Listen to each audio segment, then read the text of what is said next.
sleeves, show his scars, and say these wounds. Old men forget, yet all shall be forgotten.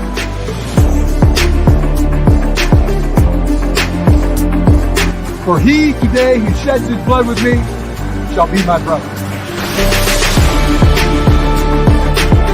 Got a question for you. Who's got it better than us? Nobody! Get each other out.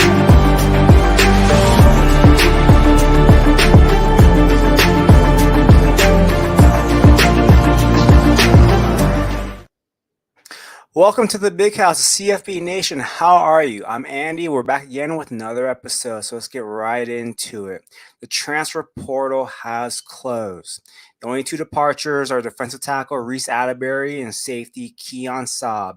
Now, we do have the spring portal that is going to open after the spring games are done. So that is going to be one more indication of who's leaving and who's coming. But so far, no big names. We shouldn't have to worry about anything, and we are good to go with spring practices. Now, news out of the NFL Combine, J.J. McCarthy will be throwing at the Combine. Now, this is a good thing. There's already a lot of buzz about him being a potential top 15 pick. Now, J.J. has a chance to steal the show here. Caleb Williams, Jaden Daniels, they will not be throwing at the Combine. So J.J. McCarthy, all eyes will be on him, and he has a chance to show out. He's got a chance to show all the skills that he has, all these traits that we know he has. He has every chance to be a top 15 pick in the NFL draft. Now, the topic for today I want to talk about is the running back room and the entire outlook. Blake Corum is gone, so who's left? Who's coming in? Do we have any guys that we need to look out for? The main guy that I want to talk about first is Donovan Edwards. He's 6'1", 210 pounds, came in as a highly coveted recruit and all-around running back. As a true freshman in 2021, he flashed that potential that we all loved. 35 carries, 174 yards, 3 touchdowns.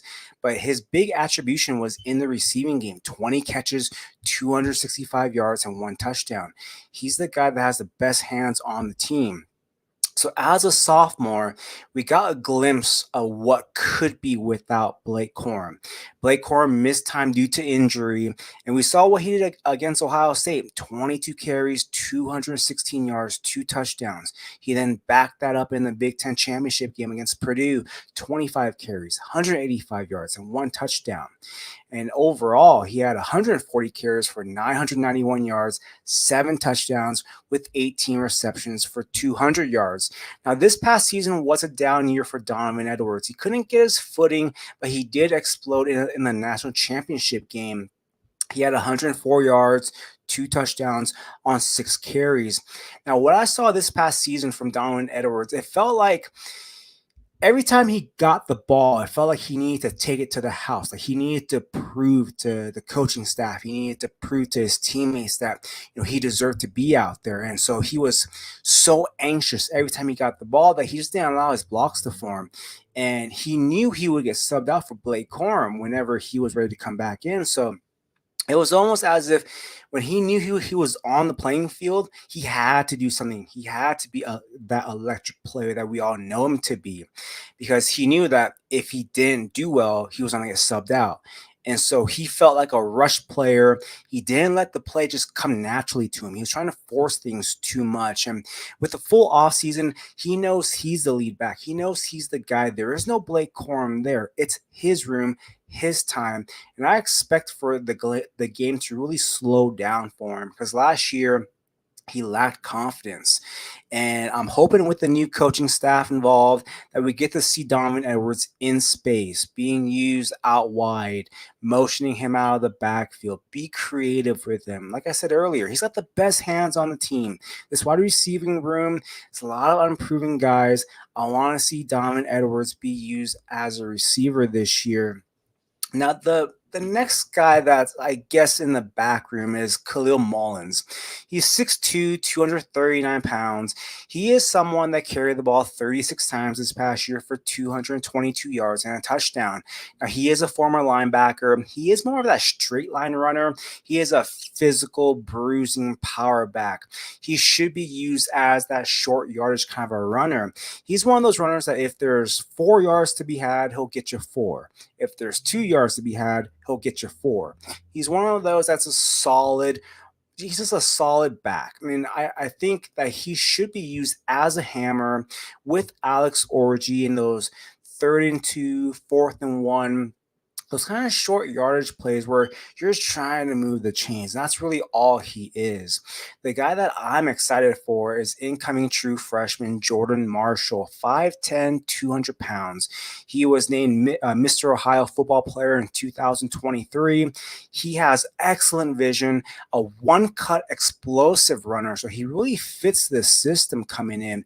He has good lateral quickness. I love that he uses that to evade, and he's able to bounce his runs out once he gets to that second level. So he is a runner that will run between the tackles. He has good explosiveness and he has very good contact balance. So I do like that he has that power that you want to see as a runner. So we saw when Blake Corum was a true freshman, Michigan had Zach Charbonnet, who had a pretty good freshman year, and they weren't afraid to play true freshman Blake Corum.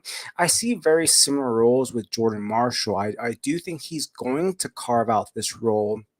To begin the year, I think he'll be that third running back in line behind Mullins. But I think as the season goes on, as time goes on, Marshall is going to win this staff over, because what I do like about him as a receiver, he's a plus out there. He is going to catch the ball away from his frame, away from his body, and he's able to create with the ball in his hands.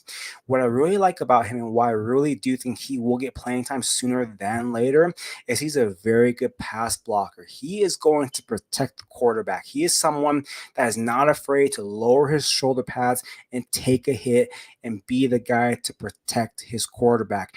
And the coaching staff is going to absolutely love that. Now, one final thing about Marshall, he has verified track times. He has a 10.74 second 100-meter dash. He has every chance to be the next every down back at Michigan. Now, we do have someone else in this room. That's Benjamin Hall.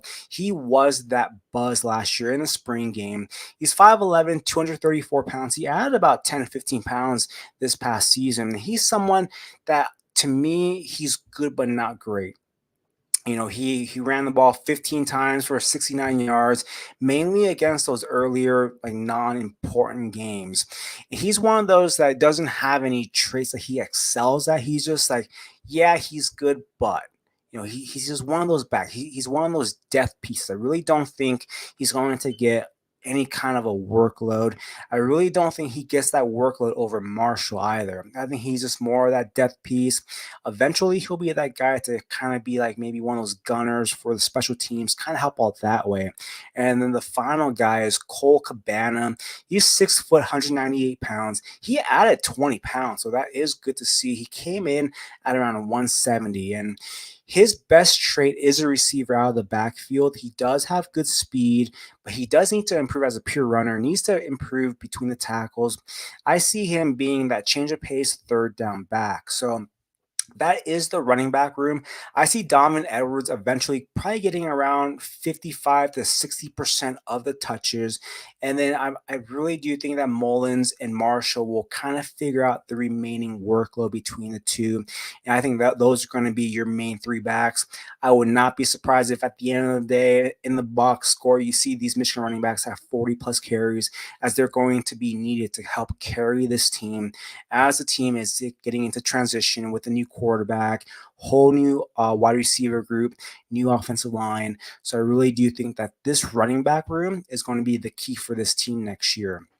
Now, we've reached our profile segment, and our freshman profile player of the day is linebacker Cole Sullivan. He's 6'3", 200 pounds. He's 4-star in the composites, rated as high as linebacker 7 and as low as linebacker 75. There's a big variance between the composites and how they rank him out, but he does average out to be a linebacker 21. He was a dual sport athlete who also played basketball. As a senior on the offensive side, he had 29 receptions, 8 of it for a touchdown, so he does have some good hands. On the defense, he had 76 tackles, 8 of them for losses, 3 sacks, and 2 forced fumbles. He's someone that, as a true freshman, I think he'll work on the special teams. He'll kind of play in those obvious passing downs and more towards blowouts. And I think he's going to be someone that he'll be called upon next year. So he's someone that's going to be slowly worked in. He's going to be that depth piece, but he should be a name that Wolverine fans should remember in a couple of years. Now, the next man up profile today is defensive end Derek Moore. He's 6'3", 258 pounds. He's been a 2-year reserve player, but he's appeared in 29 games. He also had a sack in the Big Ten championship game and in the Rose Bowl. Now, this past season, he had 34 tackles being a part-time player, 5 sacks as a part-time player with a forced fumble and 2 pass deflected. Now, I do see him getting more playing time next year and being that next man up. Now, he had 5 sacks in a reserve role. You can easily double that and get into that 10 sack category and be that next edge rusher that the Michigan Wolverines will count on. And I do think that he does bring some unique traits to him. He can drop back some, and he can be someone that can be a disruptive rusher and someone who is able to cover on the back end. So I do like that versatility. The returning player profile today is going to be free safety Rod Moore, 6 feet, 198 pounds. He's a 2-year starter already, and this past season, he had 38 tackles, 2 interceptions, 3 pass deflected. He was a 3rd-team All-Big Ten this year, and he was the guy that sealed the game in the Ohio State game with that interception. He does have experience as a starter. He is calm under chaos. Now, in 2022, he had a much better season.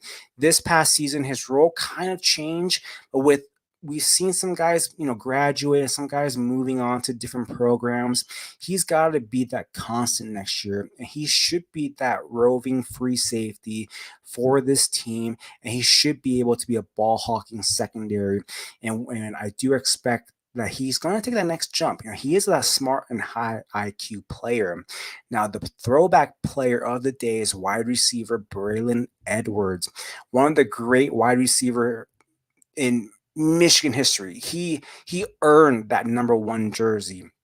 As a true sophomore, he has 67 receptions, 1,035 yards, 10 touchdowns. As a junior, he went further than that with 85 catches, 1,138 yards, and 14 touchdowns. And then as a senior, capped off his Michigan career, 97 catches, 1,330 yards, 15 touchdowns, and he was the best wide receiver in the game.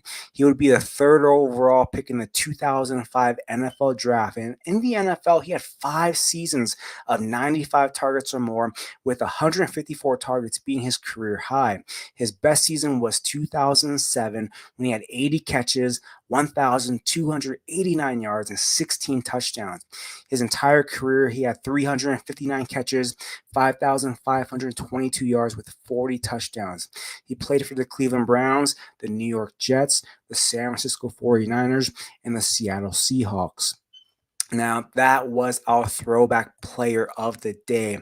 He was a great player in Michigan history, and I look forward to seeing other players that we bring up in the upcoming weeks. But before we go, I want to thank you for tuning into another episode of Welcome to the Big House. A special thank you to Dwight Peebles for the intro, Nino Brown for producing me, the CFB Nation family. I want to thank you guys. And until next week, who's got better than the CFB Nation?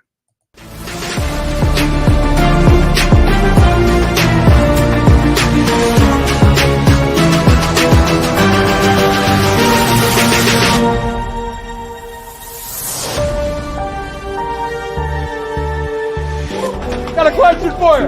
Who's got it better than us? No!